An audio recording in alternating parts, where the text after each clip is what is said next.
Salam müəllimlər, hər vaxtınız xeyir, hər birinizi xoş gördük. Bu dəfəki video izahımızda sizlərə basketbol idman oyun qaydalarından olan basket faula baxacaq.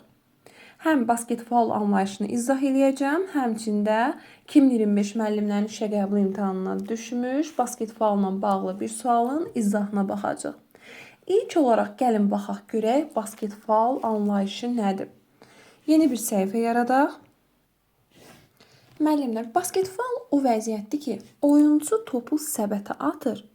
Topu səbətə atdığı an ona qarşı hər hansı bir qayda pozuntusu baş verir və həmin bu atılan top da bu səbətdən keçir.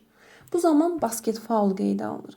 Bu hal istər 6.75'lik xəttin xaricində, istərsə 6.75'lik xəttin daxili və yaxud da ki, xəttin üzərindən qeydə alına bilər.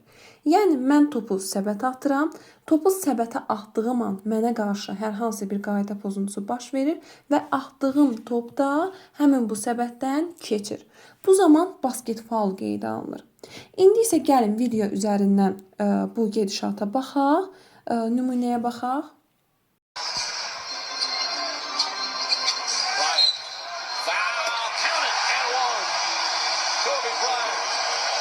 Deməli, nə baş verdi?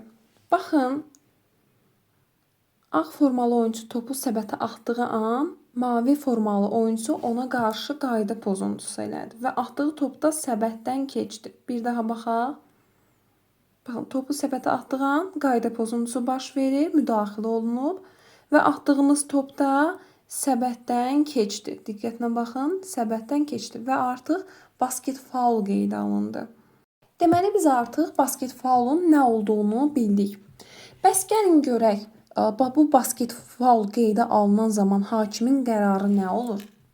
Nə təyin olunur? Necə olunur? Deməli, basket faul nə oldu? Mən topu səbətə atıram. Səbətə atdığım an mənə qarşı qayda pozuntusu baş verdi və atdığım top səbətdən keçdi. Məhz bu hal, bu 6.75'lik xəttin xaricində baş verərsə, 3 xal plus 1 cərimə atışı təyin olunur. Bu hal xətt tapdalanıbsa biz nə deyirik? Xətt tapdalanıbsa 6.75'in daxili hesab olunur. Deməli, xəttin üzərindən və yaxud da ki, xəttin daxilindən basket faul qeydə alınarsa, 2 xal 1 cərimə atışı təyin olunacaq. Deməli, xəttin kənarından basket faul qeydə alınarsa 3 xal 1 cərimə atışı, xəttin üzəri tapdalanıbsa, həmçinin xəttin daxilindən basket faul olarsa, bu zaman 2 xal 1 cərimə atışı təyin olunacaq. İndi isə gəlin bizə 2025-də müəllimlərin işə qəbul imtahanında təqdim olunan basket faulla bağlı suala baxaq.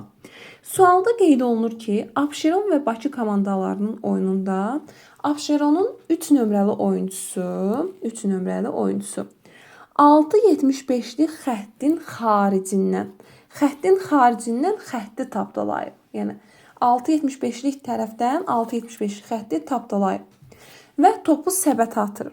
Bu zaman Bakının 3 nömrəli oyuncusu Abşeronun 3 nömrəli oyuncusuna qarşı faul eləyir, qayda pozuntusu eləyir və top səbətdən keçir. Deməli, top səbətdən keçibsə nə olacaq? Artıq burada basket faul qeydə alınacaq.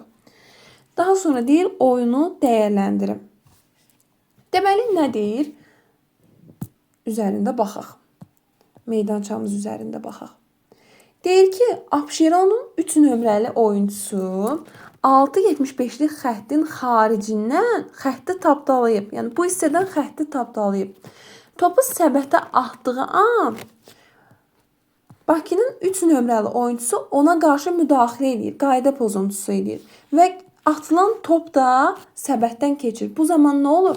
Dedik ki, xətt tapdalanıbsa, deməli 6.75'in daxili hesab olunur. Bu zaman da 2 xal 1 cərimə atışı təyin olunacaq. Cavablarımıza baxaq. 2 xal 1 cərimə atışı. Deməli, bu sualımızın doğru variantı D variantıdır. Bu qədər müəllimlər, izlədiyiniz üçün təşəkkür edirəm. Növbəti video izahlarında hər hansı bir mövzunun izahını istəyirsinizsə, şərh bölməsində qeyd edə bilərsiniz.